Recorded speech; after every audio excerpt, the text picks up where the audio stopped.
दैशिक शास्त्र का अध्याय 4 विराडाध्याय, इसे विराट कहा है। प्रथम आनेक राज्य विभाग है ना, राज्य व्यवस्था ही। तब तक कोई पूर्व अध्याय में कहे हुए स्वातंत्र्य साधन के उपायों को काम में नहीं ला सकता जब तक समाज में व्यष्टि और समष्टि रूप से बाह्य आभ्यंतरिक व्यवस्था अनुकूल न हो।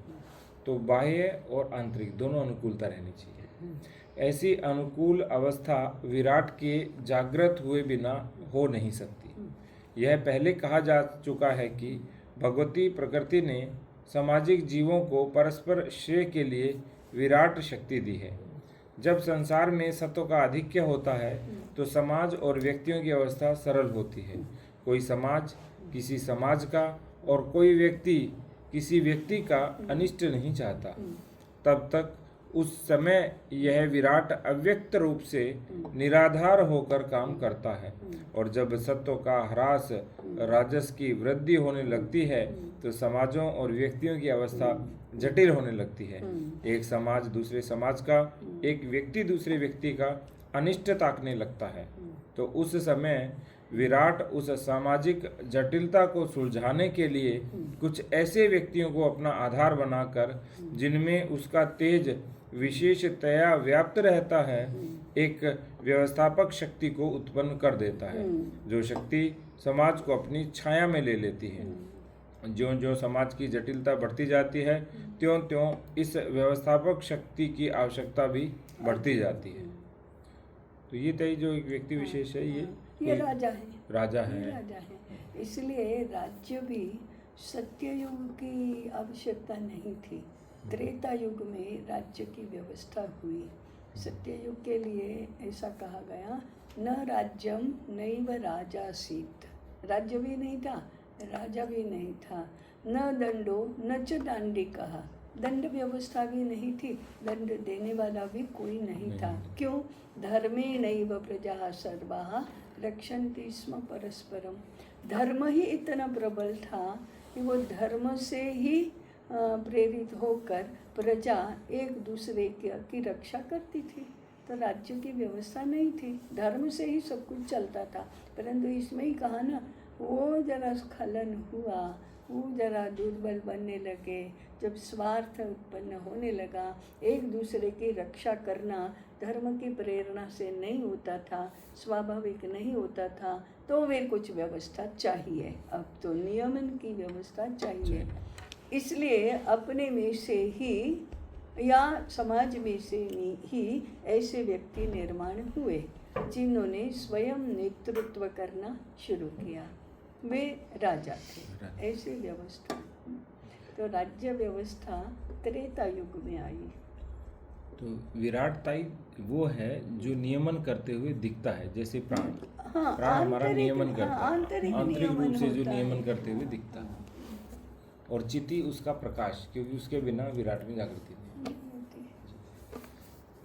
जब इस व्यवस्थापक शक्ति का प्रभाव समाज के अधिकांश में होता है तो वह राज्य कही जाती है। जब उसका प्रभाव समाज के अल्पांश में होता है तो वह व्यूह कही जाती है। कितनी सुंदर परिभाषा है व्यूह। जब विराट के अल्पांश गत होने से वह शक्ति प्रभाव शून्य होती है तो वह संग नाम से कहते हैं। संग, व्यूह, राज्य और ये नियमन की व्यवस्था। राज्य क्या है? नियमन, रेगुलेशन, इसकी व्यवस्था है। तो क्या व्यवस्था है? मन कैसे नियमन करती है? सब अपने अपने आचारों का पालन ठीक से करते हैं कि नहीं करते हैं? सब अपने अपने व्यवसायों को ठीक तरह से करते हैं कि नहीं करते हैं? और करने दिया जाता है कि नहीं? उपद्रव तो नहीं है। कोई बेचारा अपना सीधा सीधा आचारों का पालन करता है, व्यवसाय कर रहा है, प्रामाणिकता से कर रहा है, और कोई आकर उपद्रव मचाता है और उसको करने नहीं देता। तो फिर इसकी रक्षा कौन करेगा? राज्य करेगा।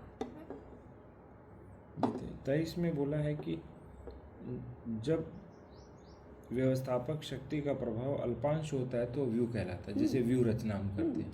अल्पांश माने कुछ लोग ही व्यवस्था से हाँ, रह रहे हैं। लेकिन दूसरा क्या है, जब विराट के अल्पांशगत होने से वह शक्ति प्रभाव शून्य होती है तब संघ के नाम से, हाँ, प्रभाव ही नहीं है अभी, इसलिए तो संघ कुछ की लोगों स्थापना का, हुई। हाँ। इसलिए संघ, तो संघ से बड़ा व्यू, व्यू से बड़ा राज्य। राज्य, व्यू और संघ का मूल कारण विराट है। ज्यों-ज्यों प्रबल रूप से बहुगत होता है त्यों-त्यों अनवस्थित समाज संघ में, संघ व्यू में, व्यू राज्य में परिणत होते होता जाते हैं। जाता है। ज्यों-ज्यों विराट का ह्रास अभी भी होता देखो, है। आज के काल में जिसको संघ संघ बोलते हैं, वो एक राष्ट्रीय स्वयंसेवक संघ है, वो तो ठीक है, लेकिन बहुत सारे दूसरे संघ भी हैं ना। व्यापारियों का संघ है, कृषकों का संघ है, संघ तो बहुत प्रकार के हैं, परंतु वो इतने अल्पांश में ही है, बहुत छोटे छोटे छोटे इसमें ही है, फिर वो अपनी इसके लिए करते रहते हैं। संघ भी जनसंख्या की दृष्टि से देखो तो बहुत अभी छोटा है, प्रभावी है, परंतु अभी वो राज्य व्यवस्था नहीं है, कानून नहीं बनाता है, दंड देने की व्यवस्था संघ के पास नहीं है, अर्थार्जन का नियमन करने की व्यवस्था संघ के पास नहीं है, न्याय देने की व्यवस्था संघ के पास नहीं है, वह तो राज्य के ही पास है। जब संघ में ऐसी सारी व्यवस्थाएं हो जाएंगी तो संघ राज्य में रूपांतरित हो जाएगा, परंतु संघ ऐसा करता भी नहीं है, और ऐसा करने का उसका उद्देश्य भी नहीं है, प्रयोजन भी नहीं है, वह तो प्रेरित करने का काम करता है। संघ ने कहा कि मैं समाज में विलीन हो जाऊंगा। समाज में तो विलीन समाज की हो आरंभिक जाएगा। व्यवस्था हमारी सतयुग की राम राज्य की थी, हाँ। जब राज्य ही नहीं था। राज्य ही नहीं, त्रेता में राम राज्य था, हाँ, सतयुग में राम राज्य भी नहीं था। नहीं था। तो संघ चाहता है कि हम पूरी तरह समाज में विलीन हो, क्योंकि मूल रूप से समाज जो स्वयं स्फूर्त था वो केवल सतयुग में रहा, तो उस स्वरूप में ले जाना चाहता है संघ। ये समाज के लिए आवश्यक व्यवस्था है, लेकिन समाज से भिन्न नहीं है, समाज ही संगठित होना चाहिए। संघ नाम का अलग संगठन हो ये नहीं चाहता संघ, समाज ही संगठित हो और एक संघ के रूप में रहे, इसलिए वो समाज में विलीन हो जाएगा तो समाज ही संगठित हो जाएगा। ये समाज एक इकाई के रूप में व्यवहार करने लगेगा, आज तो एक इकाई के रूप में नहीं है, और इसलिए हिंदू समाज का संगठन ही अत्यंत आवश्यक है। बाकी के तो सारे मुसलमान समाज कितना संगठित है, संगठित ही तो है।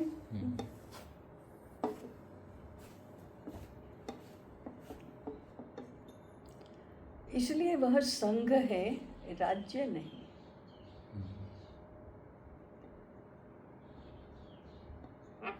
तो संघ व्यूह कब बनेगा? तो अधिक इसमें व्यूह की अपनी अपनी रचना तो होती है, माने आंतरिक रचना, जैसे जातियां हैं विभिन्न विभिन्न, उनके अपनी अपनी व्यवस्था है ना, अर्थार्जन की व्यवस्था है, विवाह की व्यवस्था है, रीति नीति आचारों की व्यवस्था है, जातियां, फिर भी वो जातियां हैं, राज्य नहीं है।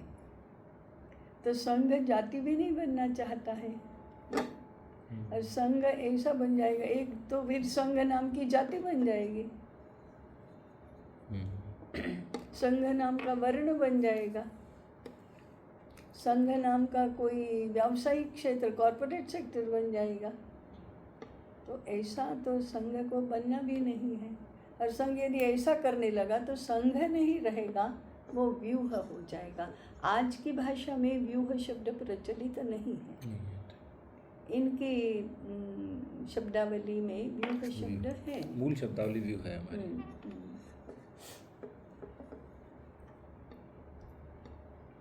आज की शब्दावली में तो संघ को यूनियन कहा जाता है या ऑर्गेनाइजेशन कहा जाता है, दोनों ही संघ को पूर्ण अर्थ में तो नहीं व्यक्त करते हैं,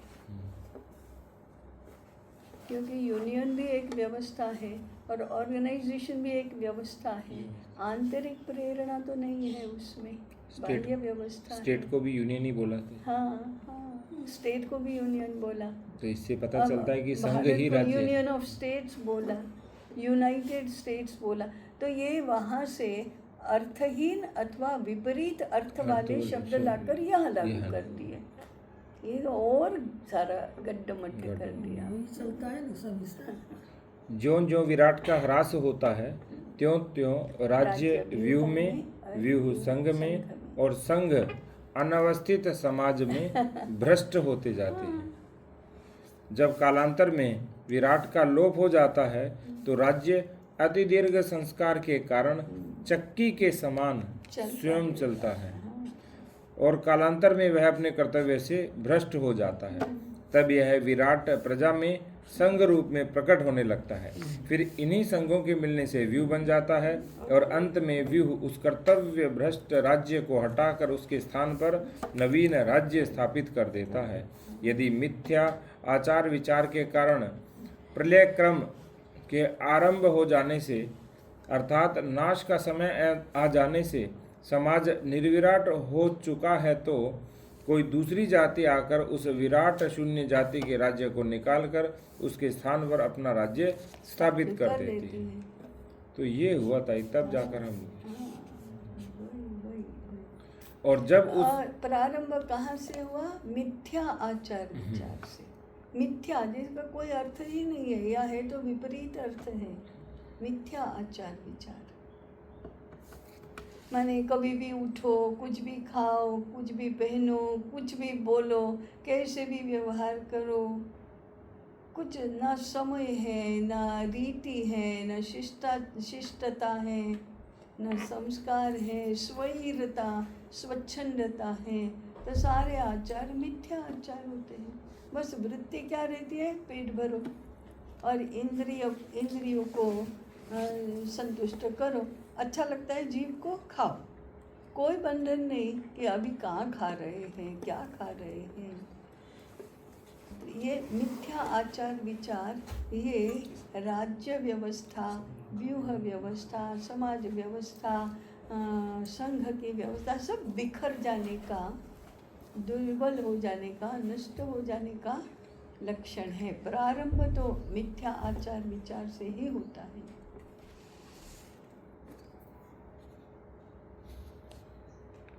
स्वच्छंदता को स्वतंत्रता मानो, अभी तो यही हुआ था। यही तो मिथ्या आचार विचार। इसको ठीक करने का शिक्षा का कोई काम ही नहीं है। फिर किसी का काम ही नहीं है कि मिथ्या आचार विचार को ठीक करो। कोई कहता है, वो लड़की कोई कहती है मेरा शरीर है ना, मैं कुछ भी करूं, तो मोबाइल से वस्त्र शरीर ढककर बाजार में से टू व्हीलर पर निकलती है, झंडा फहराते, देखो मेरी स्वतंत्रता। अब इसको कोई रोकने वाला कोई है ही नहीं, क्योंकि वो वोकिज्म, कम्युनिज्म इसका समर्थन करने के लिए, इसका रक्षण करने के लिए आ गए।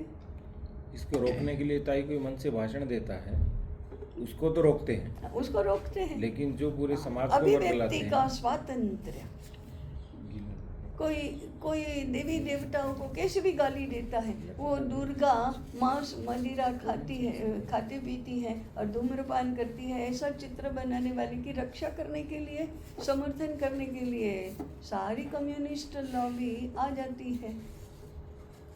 और धर्म के और संस्कृति के रक्षक यदि इसकी आलोचना करेंगे तो उनके ऊपर टूट पड़ता है मीडिया भी। और तीसरा एक वर्ग है, करने दो ना, उससे काली माता को थोड़े कोई हानि होती है। काली माता इसका बदला ले, इसको पाठ पढ़ा देगी, ऐसा करके अपने यहाँ पाठ पूजा करने में व्यस्त हो जाते हैं। इसको निर्वीर्य प्रजा कहते हैं, लेकिन इसको सिखाने वाला कोई नहीं है। सही तीनों को, उसको भी, इसको भी और इसको भी सिखाने की कोई व्यवस्था ही नहीं है। कौन सिखाएगा? ना माँ बाप, ना यूनिवर्सिटी, ना हमारे धर्माचार्य। कोई धर्माचार्य सिखाता है क्या कि इसको ठीक कैसे करो? नहीं करना चाहिए, असंस्कारी है, अधर्मी है, ऐसा अपने इस कक्ष में बैठे बैठे गाली देते रहो तो होना क्या है उससे? भाई सबसे पहले तो यही होना चाहिए कि आचार विचार परिभाषित हो और फिर उनका नियमन हो, नियमन हो, तभी शिक्षा मिथ्याचार हो। विचार अरे निश्चित होंगे। माँ बाप ने कहना चाहिए ना कि ऐसे ऐसे बैठकर नहीं, बिस्तर में बैठकर नहीं खाना है, उतरो पहले नीचे और अच्छे स्थान पर बैठो, अच्छे से बैठो। क्या ये मैले कुचैले रात के वस्त्र पहने बदलो, जाओ स्नान करो, ये तो माँ बाप को सिखाना चाहिए ना, तो नहीं सिखाते। हाँ, प्राथमिक विद्यालय में सिखाना चाहिए ना, नहीं सिखाते। तो शिक्षा की व्यवस्था नहीं है, इसलिए ये मिथ्या आचार विचार से ही प्रारंभ होता है। वो व्यवसाय में आ जाते, क्यों नहीं, मैं इसका उत्पादन क्यों नहीं, मुझे कम परिश्रम से ज़्यादा पैसा मिलता है तो क्यों नहीं करूं, कोई उसके लिए बंधन नहीं है। ऐसा हमारा कानून है जो स्वतंत्रता देता है। और वो कानून आया अमेरिका से, वो कानून आया कम्युनिस्टों से। तो चाहिए तो अज्ञान, अल्प ज्ञान, विपरीत ज्ञान, कर्तव्य बोध का अभाव, हीनता बोध, साहस का अभाव, इन सभी का जो मूल कारण है वो क्या नाम है, इन सभी का जो परिणाम है वो मिथ्याचार विचार है। मिथ्याचार विचार है, और मिथ्या आचार विचार से सारी अनावस्था गुलामी में जाना पड़ता है। दूसरी जाति हमारी जाति पर आधिपत्य स्थापित कर देती है। आज भी बिखरी बिखरी, लेकिन दूसरी जाति का ही तो आधिपत्य है। व्यवसाय पर दूसरी जाति का आधिपत्य है, शिक्षा पर दूसरी जाति का आधिपत्य है,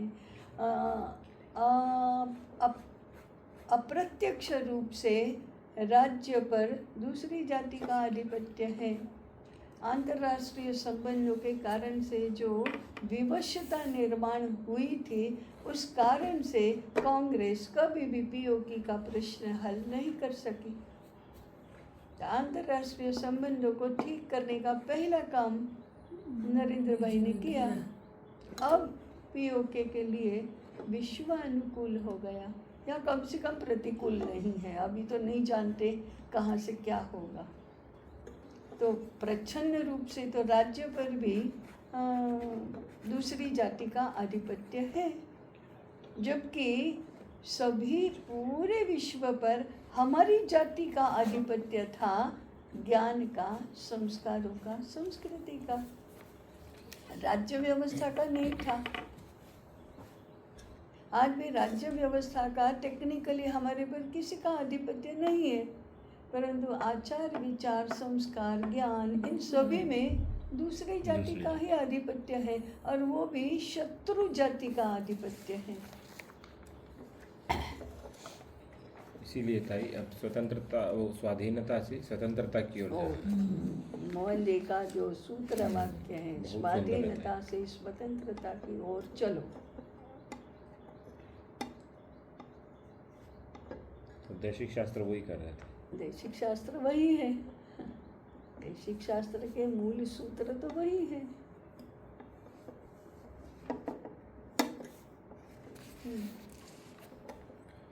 जब उस विपर्यस्त जाति में विराट का पुनरुदय होने लगता है तो उसका ध्यान प्रथम राज्य की ओर जाने लगता है, क्योंकि समाज रूपी शरीर में अमाश्य राज्य होता है। अरे बहुत बढ़िया। समाज रूपी शरीर में अमाश्य राज्य होता है। जैसे शरीर में समस्त रसों का संचार अमाश्य के द्वारा होता है, एवं समाज में समस्त भलाई बुराई संचार राज्य के द्वारा होता है। जैसे मिथ्या आहार विहार के कारण अमाश्य की क्रिया थोड़ी न्यूनाधिक होने से समस्त शरीर बिगड़ जाता है, एवं राज्य के थोड़ा भी अपने धर्म से विचलित होने से समस्त समाज विपर्यस्त हो जाता है। जैसे चतुर वैद्य किसी रोगी के शारीरिक रोग का निदान करते समय सबसे प्रथम उसके आमाशय के विषय में पूछताछ करता है।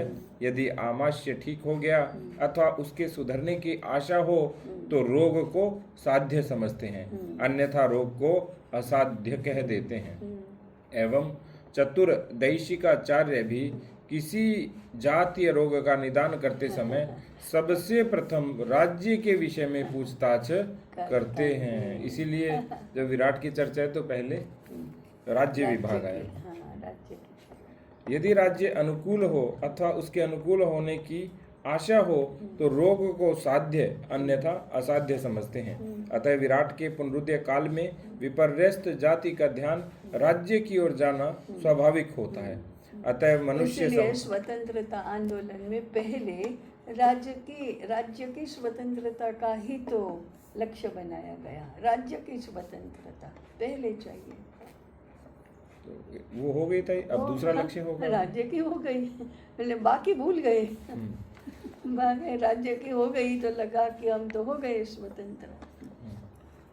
राज्य के साथ ही दूसरा उनको वर्णाश्रम की करना था, अर्थायाम करना था, व्यवस्था धर्म और देश का हाँ, देश करना था, लेकिन वो सब रह गया। इसलिए सजातीय राज्य में विजातीय व्यवस्थाएं, ऐसा हो गया।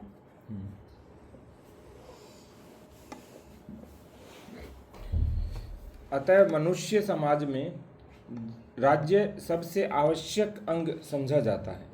रजोगुण के आधिक्य से उत्पन्न हुई सामाजिक जटिलता को, तो सामाजिक जटिलता रजोगुण के आधिक्य से उत्पन्न होती है। सत्वगुण के आधिक्य से नहीं। सत्वगुण के आधिक्य से तो धर्म व्यवस्था होती है। जो धर्मे नैव प्रजा सर्वः रक्षन्ति स्म परस्परम।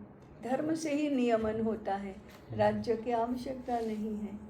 जब सत्वगुण प्रधान होता है तब, जब रजोगुण प्रधान होता है तो अब जरा डंडे की आवश्यकता पड़ती है।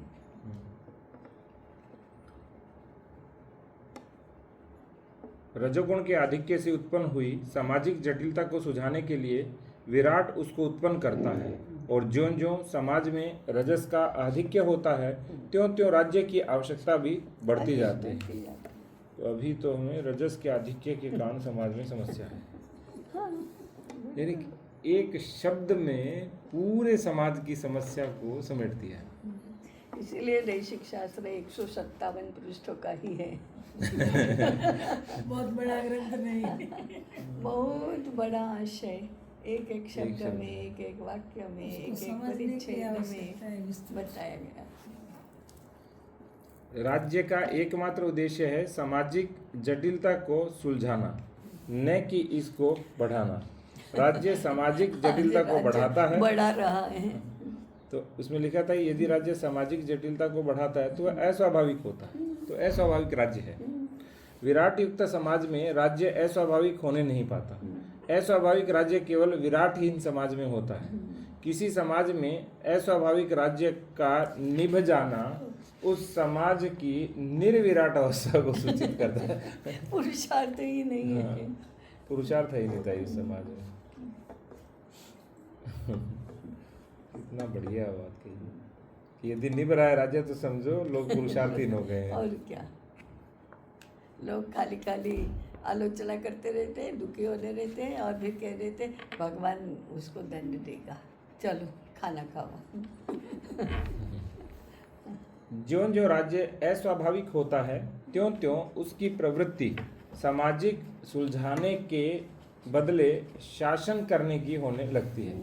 अभी तो ये है कि अधिकाधिक शासन कैसे किया जाए, कैसे किया जाए और हमारा शासन सुरक्षित कैसे रहे। सरकार हमारी पार्टी की बननी चाहिए, ये प्रमुख चिंता है। सर्वधर्म शिक्षा होती है ना, उसमें कुरान की ऐसी ऐसी आयतें ही पढ़ाई जाती है, ऐसी तो बताई ही नहीं जाती है। और फिर कहते हैं हम सभी धर्मों की शिक्षा दे रहे हैं।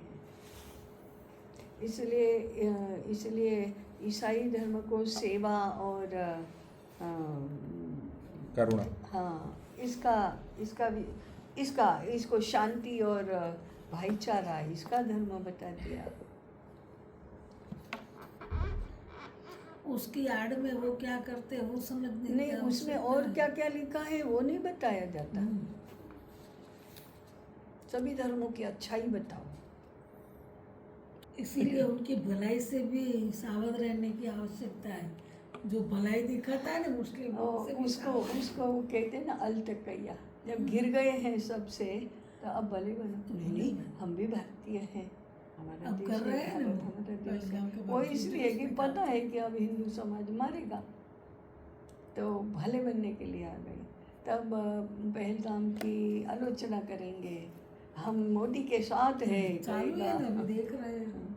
और लोग भोले लोग हैं, वो उनके प्रति दया कर रहे हैं। हमारे सीधे भोले नहीं, बिल्कुल मूर्ख। एकदम निर्बुद्ध, मूर्ख, स्वार्थी, दिखाई ही नहीं देता कुछ भी, अपने से परे। जानो, समझो, नष्ट करो। ठीक है। भारत के शत्रुओं को जानो, समझो जरा आगे क्या बोल रहा है, जानो और नष्ट करो। पहले तो ये कुरान का जो मुद्दा है ना, हमारे सहना नहीं है, प्रतीक्षा करना नहीं है, कुछ भी नहीं करना है। हमारे कार्यक्रम 46 की सात- संक्षेपतः सामाजिक जटिलता को सुलझाने वाला अथवा ऐसा समझा जाने वाला जन समुदाय जिसका पालन पोषण गौरव और अनुवर्तन समाज प्रेम अथवा भय के कारण करता है, राज्य कहा जाता है। पहले प्रकार के जन समुदाय का पालन पोषण गौरव और अनुवर्तन सुबुद्धि लोग प्रेम के कारण और कुबुद्धि लोग भय के कारण करते हैं। तो जो भय दिखाता रहता है वो कुबुद्धि है। भय से काम करता है वो कुबुद्धि है, प्रेम से काम करता है वो सुबुद्धि है। कितना सुंदर जी। पालन पोषण गौरव और अनुवर्तन। अनुवर्तन ताई अनुवर्तन उसके कहे अनुसार करना, वो करता है वैसे करना। दूसरे प्रकार के जन समुदाय का पालन पोषण गौरव और अनुवर्तन सुबुद्धि लोग भय के कारण और कुबुद्धि लोग प्रेम के कारण करते हैं। कुराज्य होता है तो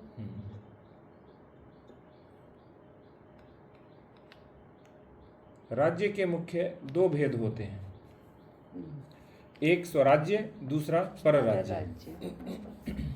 स्वराज्य उस राज्य को कहते हैं जिसके संचालक अपने जाति के लोग होते हैं और उन लोगों का मुख्य प्रयोजन अपनी जाति का हित साधन होता है और उसकी निष्पत्ति भी उन्हीं के हाथ में होती है। बिना इन तीन बातों के संयोग के कोई राज्य स्वराज्य नहीं कहा जाता। परराज्य उस राज्य को कहते हैं जिसके संचालक अपनी जाति के नहीं होते हैं अथवा अपने जाति के ऐसे लोग होते हैं जिनका मुख्य प्रयोजन अपनी जाति का हित साधन नहीं होता। तो आज जैसे अपने कहते हैं अथवा उनके हाथ में स्वजाति हित की निष्पत्ति नहीं हुई होती। इन तीन बातों में से एक के होने पर राज्य पर राज्य कहा जाता है। पुनः स्वराज्य 10 प्रकार का होता है। बाह्य, आर्ष, प्राजापत्य, दैव, मानव, आसुर, याज्य, राक्षस, पैशाच और मानव। मानव 2 बार कैसे रहते हैं? मानव कहाँ 2 बार है? 2 बार रहते हैं। 5 नंबर पे मानव, 10 नंबर पे मानव। फिर से पढ़ो। ये है ब्राह्म, आर्ष, प्राजापत्य, दैव, मानव, आसुर, याज्य, राक्षस, पैशाच, मानव। मुझे लगा पैशाच के बाद दानव आएगा ताई, क्योंकि देव के बाद मानव आ गया। आगे वर्णन आएगा ना, जी उसमें ताई। देखेंगे। जब समाज में विराट 16 कलाओं से जागृत रहता है, देवी संपद समष्टिगत होकर विराजी रहता है, सर्वत्र संभाव रहता है, कोई किसी से छोटा बड़ा नहीं समझा जाता, सत्व का आधिक्य होता है, जिसके कारण समाज की अवस्था सर्वत्र सरल होती है, अतः किसी प्रकार के नित्य शासन की आवश्यकता नहीं होती। केवल सामाजिक संगति और व्यवहारिक सौकर्य बनाए रखने के लिए समाज का केंद्र माना हुआ कोई दक्ष जन समुदाय सुहृद शासन करता है, राज्य ब्राह्म कहा जाता है। सौकर्य क्या है ताई? सुकरता, अच्छी ओ, ठीक तरह है। से सरलता से करो।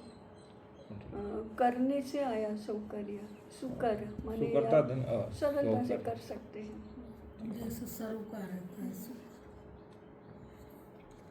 ब्राह्म राज्य में लोगों में अखंड साम्य भाव और पूर्ण आनंद छाए रहते हैं।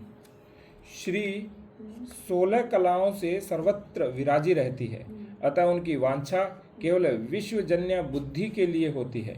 विश्व रूपा सहानुभूति और महासंकल्प शक्ति उनमें ऐसी व्याप्त रहती है कि उनकी समस्त चेष्टा, समस्त उद्योग आब्रह्मस्तंभ पर्यंत सबको तृप्त करने के लिए रहती है। ब्रह्म स्तंभ माने ब्रह्म से लेकर घास के तिनके तक का, सर्वत्र सबके लिए आ ब्रह्म स्तंभ। इतना जैसे आबाल वृद्धता ही।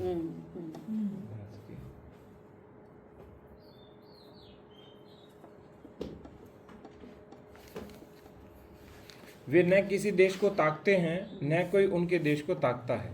इस राज्य का चित्र महालय पक्ष के पहले 9 दिनों में खींचा रहता है। घर घर देवऋषि पितृ मानवों की, जन्म जन्मांतर के बांधवों और मित्रों की, सप्तद्वीप निवासियों की, ब्रह्म स्तंभ पर्यंत समस्त प्राणियों की तृप्ति और सुख शांति चाही जाती है। सर्वत्र एक अलौकिक शांति छाई हुई रहती है।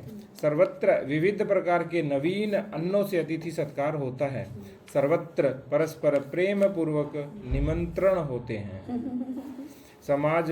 जब समाज में विराट कहीं कहीं निर्बल हो जाता है, दैवी संपद स्पष्ट रूप से विराजी नहीं रहती, सार्वत्रिक संभाव में कुछ त्रुटि आ जाती है, तथापि कोई किसी से छोटा बड़ा नहीं समझा जाता, सत्व का ह्रास, रजस की वृद्धि होने लगती है, जिसके कारण समाज की अवस्था कहीं कहीं जटिल हो जाती है। अतः मृदुल नित्य शासन की आवश्यकता होती है। आसुरी संपद के प्राबल्य को रोके रखने के लिए दैवी संपद युक्त विशेष जन समुदाय के मतानुसार ऋजु उदार स्वतंत्र शासन हुआ करता है। वह राज्य आर्ष कहलाता है। तो आर्ष में था थोड़ा रजस आ गया और मृदुल नियंत्रण आ गया। आर्ष राज्य में प्रायः बाह्य राज्य की सी बातें होती हैं, किंतु साम्य भाव किंचित खंडित हो जाता है। विश्वजन्य बुद्धि में कुछ शैथिल्य आ जाता है। शक्ति संचय की उनको कुछ आवश्यकता जान पड़ती है। महालय के उत्तर 6 दिनों में इस राज्य का चित्र खींचा रहता है। ये क्या महालय? ये महालय भाद्रपद मास का जो दूसरा पक्ष होता है उसको महालय पक्ष कहा जाता है। पितृपक्ष कहते हैं उसको महालय पक्ष कहा जाता है। तो 9 दिन ये और 6 दिन ये ऐसा करके 15 दिन हुए।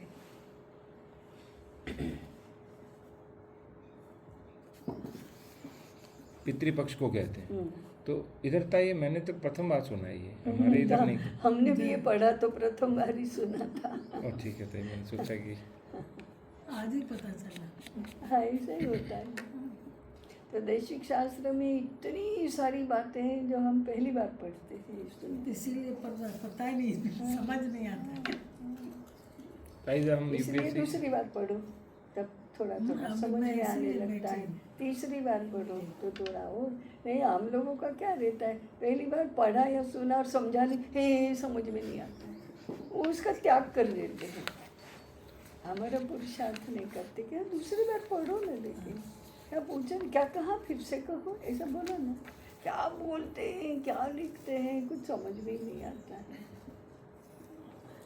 ताई जब हम यूपीएससी की तैयारी करते थे तो कई चीज़ें वहाँ बहुत अच्छी है, जैसे रीडिंग करना बहुत सिखाया जाता है। अच्छा। तो पहले उन्होंने कहा कि पहले केवल आप सॉफ्ट रीडिंग करो। सॉफ्ट रीडिंग का आशा होता है आपको कोई अंडरलाइन नहीं करना, कुछ नहीं करना, केवल सीधा पढ़ते जाओ। दूसरी बार वो कहते थे अंडरलाइन करो, यानी अंडरलाइन हमेशा सेकंड टाइम। फर्स्ट टाइम में यदि आपने किया तो गड़बड़ा जाएगा मामला, फिर आप न पढ़ पाओगे न अंडरलाइन कर पाओगे। फिर तीसरी बार करो कि क्या वो अंडरलाइन सही थी या कुछ और परिवर्तन हो सकता है। चौथी बार उसके बुलेट्स पॉइंट्स को पढ़ो और 5वीं बार उसको कंठस्थ करो। तो कोई विषय समझना है तो कम से कम 5 बार पढ़ोगे तब जाकर के समझ आएगा। तो मैंने सारे जितने भी पुस्तकें थी इस नियम से पढ़ी। और जो राज्य व्यवस्था वो था, मैंने जब तक मैं तैयारी करता था 11-12 बार। तो स्थिति ये हो गई, कोई मुझे 51 अनुच्छेद पूछता था तो ऐसे टिप्स पे मैं, यानी 395 अनुच्छेद ऐसे बच्चों का खेल लगते थे हमें कि बता दिया। अब भूल गए, पर कभी 2-4 बार पढ़ेंगे तो कंठस्थ हो जाएगा। 30-40 तो 50 तो हमेशा याद रहते हैं जो मुख्य हैं, बाकी यदि पढ़े तो याद हो जाएगा। तो ये जो ग्रंथ है मुझे लग रहा है जो 5 है तो इसको 10 बार पढ़ना चाहिए। तो पूरा ये 5 बार भी पढ़ने पर बहुत कुछ समझ आ जाए। ये तो हम विद्यालय में बताते थे, इसमें नहीं समझ में आता ना, क्योंकि ज़्यादा से ज़्यादा 5 बार प्रयास करोगे तो आप आएगा ना, समझ में आ तो जाएगा। अभी इसको भी वही पर लागू उन्होंने जो स्पष्टता की ना कि ऐसे ऐसे जो प्रक्रिया 5 बार की और दूसरा हमारे एक और चीज़ सिखाते थे, वो भी बहुत अच्छी, वो हमारे पुनरुत्थान में प्रयुक्त होती है। आप ताई पहले कहते हैं कि स्वाध्याय करें, वो ये कहते थे कि जैसे 5 ज्ञानेंद्रियों का हमें प्रयोग करना चाहिए। तो पहले पढ़ना, फिर चर्चा करना यानी ग्रुप डिस्कशन, फिर पढ़ाना और फिर लिख के देखना। और उन्होंने जब तक लिख के नहीं देखोगे एक एक पंक्ति को, तब तक आपकी क्लैरिटी नहीं बनेगी, क्योंकि पढ़ते समय कुछ छूट जाता है, वो केवल एक ही तरीके से लिखते समय ही आ पाता है। तो हमने सब लिखा, तो हमारा वो 10 रुपये का रजिस्टर मोटा सा आता था, उसमें पहले पेंसिल से लिखते थे, पैसे नहीं होते थे पहले तक, पेंसिल से लिख के उसके ऊपर हम हरे पेन से लिखते थे, हरे पेन के बाद उसके ऊपर नीले, काले या लाल से लिखते थे। तो उसका 3 बार प्रयुक्त हो जाता था, क्योंकि हमें तो केवल अभ्यास ही करना था उसके ऊपर लिखने का। तो ऐसे करते थे हम, यानी एक रजिस्टर का 3 बार प्रयोग करते थे उस समय। तो वहाँ से कुछ चीज़ें अच्छी हुई, तो जिनसे स्वाध्याय बहुत बढ़ा, बहुत अच्छा हुआ, अब काम आएगा। थे बहुत काम आता है, किया हुआ कभी आपका अनुभव दूसरों को भी काम आता है। जबकि पहले किसी विश्व तृप्ति कामना और वैसा अतिथि सत्कार और वैसा परस्पर निमंत्रण केवल कहीं कहीं दिखने में आता है। सर्वत्र शक्ति पूजा के लिए तैयारी होने लगती है। जब समाज में विराट कहीं कहीं खंडित हो जाता है, दैवी संपद का अधिक ह्रास होने लगता है, कहीं संभाव और कहीं विषम भाव देखा जाता है, गुण भेद के अनुसार लोग छोटे बड़े माने जाने लगते हैं, सत्व और रजस बराबर हो जाते हैं, जिसके कारण समाज की अवस्था सर्वत्र कुछ कुछ जटिल हो जाती है। अतः मृदुल नित्य शासन की आवश्यकता होती है। रजस से उत्पन्न हुई सामाजिक जटिलता को सुलझाने के लिए विशेष गुण वाले लोगों से चुने हुए दैवी संपद युक्त विशेष जन समुदाय की इच्छा अनुसार ऋजु उदार कौलपत्य शासन हुआ करता है, तो राज्य प्राजापत्य कहा जाता है। कौलपत्य क्या था? नहीं मालूम मुझे, मैंने वो कौल का ऋजु अर्थ- उतार कौलपत्य, इससे ऊपर था ऋजु उतार उदार स्वतंत्र कौलपत्य। तो ये ताई कुलपति धन ना ना यह हुआ ना, कुलूप या ताई, जैसे ए औ होता है शुरू का, औ तब होता है जब औ का अंत के औ अंदर तो नहीं अय होता। अय, जब अंत में प्रत्यय लगाता है। हाँ, प्राजापत्य, प्रजा से प्राजापत्य हुआ, वृद्धि होती है, ऐसे या तो कुलूप से कौलपत्य, या कालपति से तो नहीं उपनिषद होता, से औपनिषदिक, ऊ से औ होता है, ऊ से औ होता है। तो ये से ताई कुलूप हुआ तो कौलपत्य हुआ, प्रजापति है तो प्राजापत्य हुआ। ठीक है, तो देखेंगे ये क्या है। हम्म, प्राजापत्य राज्य में साम्य भाव वैसा ही रहता है जैसा आर्ष राज्य में रहता है, किंतु लोगों को नेताओं की आवश्यकता होने लगती है, उनमें विश्वजन्य बुद्धि कम हो जाती है, अंतरजातीय समस्या के उपस्थित रहने के कारण सर्वत्र दैशिक धर्म की चर्चा होने लगती है, लोगों के मन में दिग्विजय की लालसा होने लगती है, महालय पक्ष का अंत होकर नवरात्रियों का आरंभ हो जाता है, सब बड़े घरों में देवासुर संग्राम की चर्चा होने लगती है, सर्वत्र दुर्गा पूजा होने लगती है, सर्वत्र जयम देहि यशो देहि द्विषो जेहि की ध्वनि गूंजने लगती है। यानी कैसे उसके माध्यम से एक उपमा के माध्यम से पूरा समझा दिया था। जब समाज में विराट कहीं कहीं अंतर्लीन हो जाता है, दैवी संपद कम रह जाता है, विषम भाव आधिक्य हो जाता है, गुण कर्म के अनुसार लोग छोटे बड़े समझे जाते हैं, सत्व की अपेक्षा रजस अधिक होता है। अब संतुलन से ताई रजस बढ़ने लगा है, जिसके कारण समाज की अवस्था जटिल हो जाती है। अतः यथोचित मृदुल नित्य शासन की आवश्यकता होती है। रजस से उत्पन्न हुई सामाजिक जटिलता को सुलझाने के लिए दैवी संपद युक्त अधिष्ठाता के मतानुसार दैवी संपद युक्त अनव्यागत जन समुदाय के इच्छानुसार ऋजु कौटुंबिक नित्य शासन होता है। नित्य शासन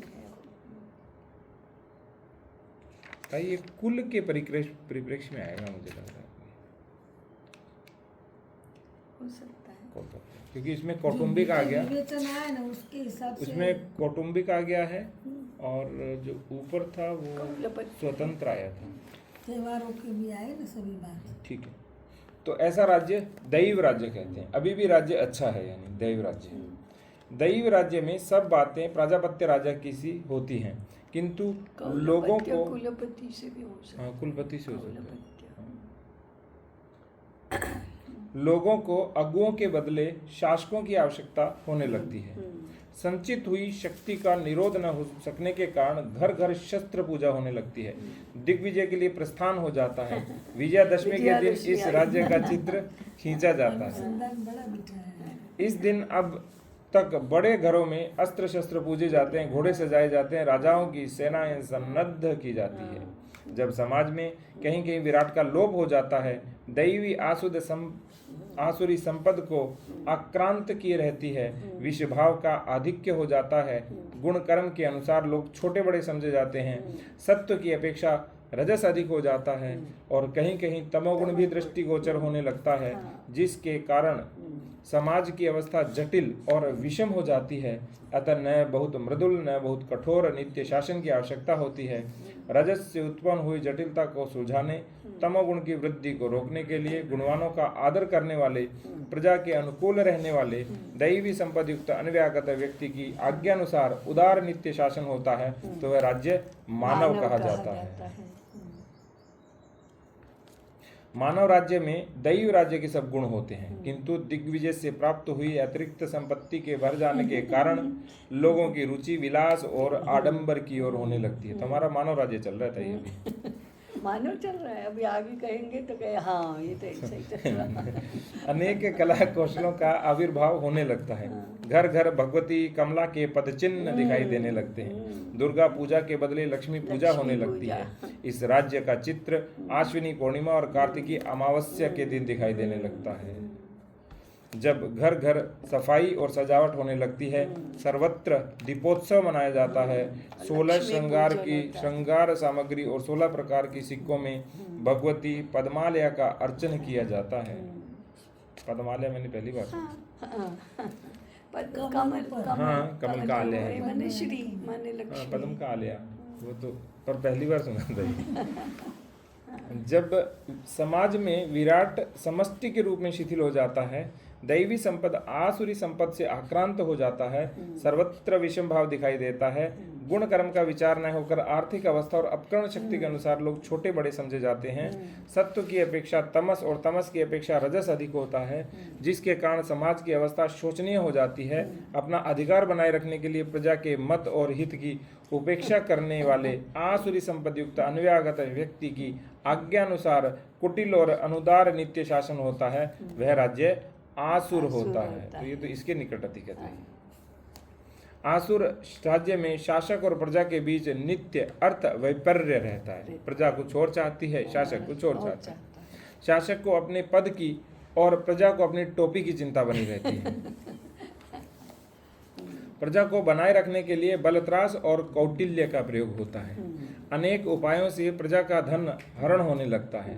विविध प्रकार की कूटनीति का आविर्भाव होने लगता है। दुर्बल लोग बलवानों के अत्याचारों से दुखी होने लगते हैं। जिसकी लाठी उसकी भैंस होने लगती है। साधु सज्जनों का अपमान और चलते पुर्जों का सम्मान होने लगता है, और विदेशियों को छिद्र मिलने लगता है। आज विदेशियों को छिद्र तो मिल ही रहता है, तो आसुरी राज्य है तय। जब समाज में विराट समष्टि विपर्यस्त होकर अनेक केंद्रों में विभक्त हो जाती है, आसुरी संपद की अत्यंत वृद्धि हो जाती है, सर्वत्र अत्यंत विषम भाव रहता है, राज्यानुग्रह के अनुसार लोग छोटे बड़े समझे जाते हैं, सत्य का अत्यंत ह्रास होकर राजस का भी ह्रास होने लग जाता है, तमस की वृद्धि होने लगती है।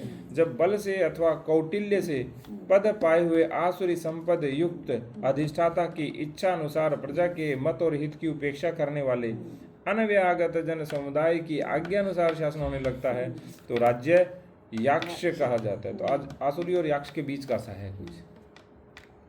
याक्ष राज्य में आसुर राज्य की सब बातें होती है, किंतु समाज बहुनायक होकर छिन्न भिन्न हो जाती है। शासक और प्रजा दोनों की बुद्धि भ्रष्ट हो जाती है। लोगों को अन्न वस्त्र का कष्ट होने लगता है। राज्य किंग कर्तव्य मूढ़ और दुर्बल हो जाता है। अतः देश में विदेशियों की तूतियों का शब्द दिखाई देने लगता है। जब समाज में विराट समष्टि रूप से मूर्छित हो जाता है, राक्षसी संपद का अर्थात उत्पात और कौटिल्य का आधिक्य होता है, चलते पुर्जों का मान होने लगता है, रजस की अपेक्षा तमस अधिक हो जाता है, स्वार्थ परायण उत्पाद और कौटिल्य से उच्च पद पाए हुए भीरू और स्वार्थी जन समुदाय की आज्ञा अनुसार शासन होता है, तब राज्य राक्षस कहा जाता है। राक्षस राज्य में याज्ञ राज्य के सब दुर्गुण होते हैं, किंतु दुखों के असहनीय हो जाने के कारण प्रजा विप्लव मचाना आरंभ कर देती है। भिन्न भिन्न प्रकार के अनिष्टों का आविर्भाव होने लगता है। देश में सरासर विदेशियों का अधिकार होने लगता है। जब समाज में विराट लुप्त प्राय हो जाता है, पैशाची संपद अर्थात दास्य और मूर्खता का आधिक्य हो जाता है। पिशाच माने दास और मूर्ख। उत्पाती और उपद्रवी लोगों का मान हुआ करता है। तमस की बहुत वृद्धि हो जाती है। प्रजा के प्रत्यर्थी परस्पर प्रतिद्वंद्वी सदा चिंताकुल भीरु स्वार्थी और कुटिल जन समुदाय की कुटिल नीति के द्वारा शासन होता है, तो ऐसा राज्य पैशाच कहा जाता है। पैशाच राज्य में राक्षस राज्य के सब दुर्गुण होने के अतिरिक्त देश की कुदशा होने लगती है। प्रजा को अपने लोगों की अपेक्षा पराये लोग अच्छे लगने लगते हैं। परस्पर द्वेष होने लगता है। एक को दुखी देखकर दूसरा सुखी होने लगता है। विदेशी निमंत्रित होकर बुलाए जाने लगते हैं। जब समाज में विराट का लोप और अंतर्धान हो जाता है, पार्श्वी संपद का अर्थात उदर परायणता और विषय भोगेच्छा का आधिक्य हो जाता है, नीच स्वार्थ नेत्रिमानियों के बबूलों से समाज अनेक संघों में विभक्त हो जाता है। कभी कभी 2-4 छोटे बबूलों के मिलने से एक बड़ा बबूला बन जाता है। कभी एक बड़ा बबूला फूटकर 2-4 और छोटे बबूले बन जाते हैं। सर्वत्र अर्थ व्यापार पशु बुद्धि के कारण सबका एक मत होकर कोई काम करना कठिन हो जाता है। सर्वत्र पेट पालने की धुन छाई रहती है। भय कौटिल्य बल प्रलोभन से अलग अलग शासन हुआ करता है, तो राज्य पाशव कहा जाता है। पाशव मानव के स्थान में पाशव होगा। हाँ पाशव है। हाँ पशु हाँ दानव नहीं है, पाशव है। 8:10 होने को आ बैठक। पाशव राज्य में पैशाच राज्य के सब दुर्गुणों के अतिरिक्त लोग ऐसी नीच और दुर्बुद्धि हो जाते हैं कि वे पराये कांच की निछावर में अपनी मणियों को लुटा देते हैं। आज तो ऐसे ही हो रहा था, पराये कांच की निछावर में मणियों को लुटा रहे हैं। अब बताओ मानव से कहाँ तक आ गए? पाशव तक। तो हम मानव से पाशव की यात्रा के बीच झूल रहे हैं। कोई कहीं पे है, कोई कहीं पे है। पेट की समस्या अत्यंत जटिल हो जाती है, जिससे सबके होश उड़े रहते हैं। समाज सर्वत्र ईर्ष्या परुषा धन लोलुपता भरी पूरी रहे समता विकता। राज्यों के वर्णन में यह देखा गया है कि पहले 5 राज्यों से संस्कार अंतर्निहित हुए सूर्य की गिरिशा नुगत लालिमा के समात जातीय रीति और उत्सवों में बहुत दिनों तक दिखाई देते हैं, किंतु दूसरे राज्यों के संस्कार विद्युत प्रभा के समान उन राज्यों के लोप होते ही नष्ट हो जाते हैं। कारण इसका यह है कि जब किसी जाति में विराट शक्ति रहती है, तो उसकी जातीय महिमा और जातीय निष्पत्ति उसके रीति और उत्सवों में मिल जाया करते हैं। बहुत दिनों तक उन महिमाओं और निष्पत्तियों की झलक जातीय उत्सवों में दिखाई देती है, किंतु जब विराट का लोप और अंतर्धान हो जाता है, तो जाति का अधः पतन होने लगता है। अधः पतन होने लगता है। वह ऐक्य शून्य और छिन्न भिन्न होकर निश्चेतन और निश्चेष्ट हो जाती है। उसको पेट पालने दिन काटने के अतिरिक्त और कुछ सूझता ही नहीं है। अतः उस जाति में कोई ऐसी बात नहीं होती जो जातीय उत्सवों में मनाई जाने के योग्य हो। न उसमें अपनी जातीय महिमा और निष्पत्ति को जातीय रीति से मना सकने की शक्ति और श्रद्धा होती है। अतः दूसरे 5 प्रकार के राज्यों के संस्कार जातीय रीति और उत्सवों में नहीं देखे जाते हैं। इन 10 प्रकार के राज्यों के संयोग से बहुत प्रकार के राज्य हो जाते हैं, किंतु उक्त 10 प्रकार के राज्यों में से जिसमें अधिकांश होता है वह उसी के अंतर्गत समझा जाता है। यथा किसी राज्य में कुछ अंश मानव राज्य का हो और अधिकांश आसु राज्य का हो तो वह आसु राज्य के अंतर्गत समझा जाएगा। अथवा यदि किसी राज्य में अधिकांश मानव राज्य का और अल्पांश आसु राज्य का हो तो वह मानव राज्य समझा जाएगा। उक्त 10 प्रकार के राज्यों में पहले 5 भद्र राज्य, दूसरे 5 भ्रष्ट राज्य कहे जाते हैं। भ्रष्ट राज्य विलोम रीति से भद्र राज्यों के ही भ्रष्ट रूप होते हैं। यथा पाशव राज्य ब्राह्म राज्य का, पैशाच राज्य आर्ष राज्य का भ्रष्ट रूप। किंतु इससे यह नहीं समझा जाना चाहिए कि जब ब्राह्म आदि भद्र राज्यों का पतन होता है तो वे तुरंत पाशव आदि भ्रष्ट राज्यों में परिवर्तित हो जाते हैं। किंतु समझना केवल यह चाहिए कि मनुष्य समाज की उन्नति की जो कोटि ब्राह्म आदि राज्यों से सूचित होती है, अवनति की वही कोटि पाशव आदि राज्यों से सूचित होती है। अर्थात सामाजिक उन्नति की जो कोटि भद्र राज्यों से सूचित होती है, सामाजिक अवनति की वही कोटि भद्र राज्यों से सूचित होती है। सामाजिक उन्नति और अवनति की एक कोटि सूचित करने और कुछ कुछ बाह्य रूप में समानता होने से भद्र राज्यों का अपने भ्रष्ट रूप राज्यों से कुछ स्वदेश्य नहीं होता, किंतु मानव राज्य का आसु राज्य से रूप में बहुत सादृश्य होता है। जब मानव राज्य का पतन होता है वह अपने भ्रष्ट रूप आसु राज्य में परिवर्तित हो जाता है। राज्यों में भेद केवल तत्व का होता है, तत्व भेद के अनुसार उनमें वास्तविक भेद हुआ करता है। जैसा तत्व होता है वैसा राज्य होता है। तत्व के परिवर्तन के अनुसार ही राज्यों में परिवर्तन होता है। प्रत्येक राज्य में 2 बातें होती हैं, एक तत्व और दूसरा रूप। शेष था।